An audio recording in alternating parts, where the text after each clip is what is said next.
दर्शक बंधु स्वागत करुछु आज पाणीपाग को आपण मानकु। आज राज्य तथा देशर विभिन्न स्थान पाणीपाग स्थिति किभली भाव रही, केउं केउं स्थान को घन कुहुड़ी पाणीपाग विभाग वार्निंग जारी करिछि एवं केउं केउं स्थान को प्रचंड शीत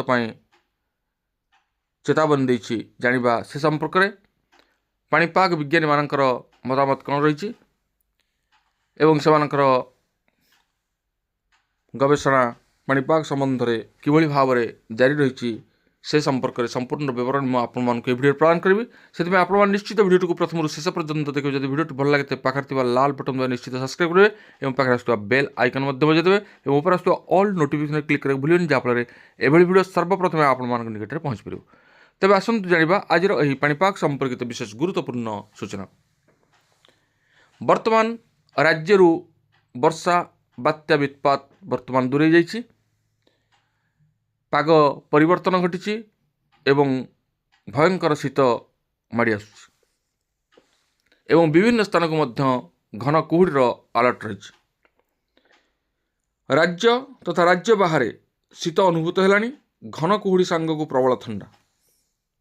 बाहर को बाहर बेले शीत वस्त्र पिंधा सह निआं लगाई समस्ते पहुँचती।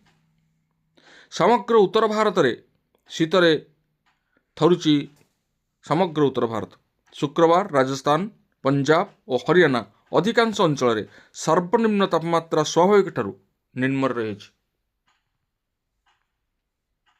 दिल्ली रे शीत बढ़िवा सह वायु गुणवत्ता मान अत्यंत निकृष्ट थिबारु समस्या बढ़िबार लगी। तेबे काश्मीर आकाश रे बादल थिबारु शीतरु सामान्य आश्वस्ति मिली काश्मीरवासी को। श्रीनगर तापमात्रा गुरुवार राति 4 डिग्री रेकर्ड करा जायछि, जहाँकि पूर्व तुलन में अधिक शीत रही।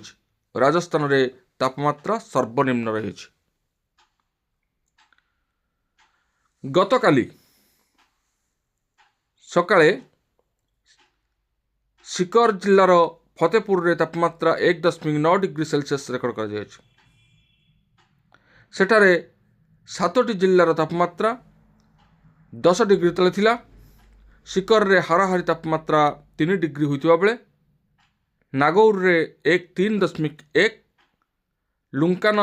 लुंकानर्स रे 3.2, चुरू रे 4.5 एवं पिलानी रे 4.8 डिग्री तापमात्रा रेकर्ड करा जायछि। पंजाब और हरियाणा रे हाड़भंगा शीत लगी रही।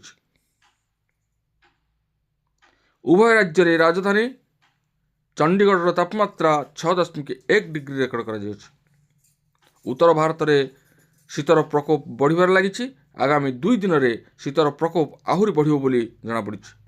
दिल्ली, हरियाणा, यूपी समेत उत्तर भारतर हाड़भंगा शीतर अनुभूत होउछि।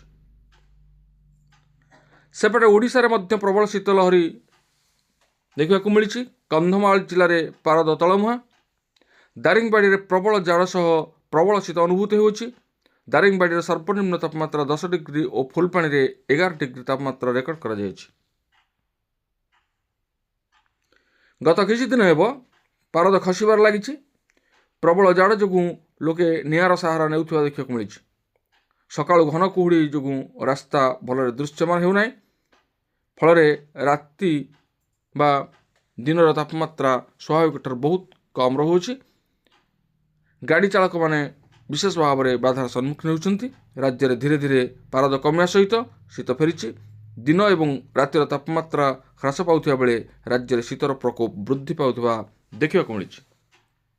तेज दर्शक बंधु आम देखुचे वर्तमान पाग शुखिला रही एवं विभिन्न स्थान में शीतलहरी जारी रही।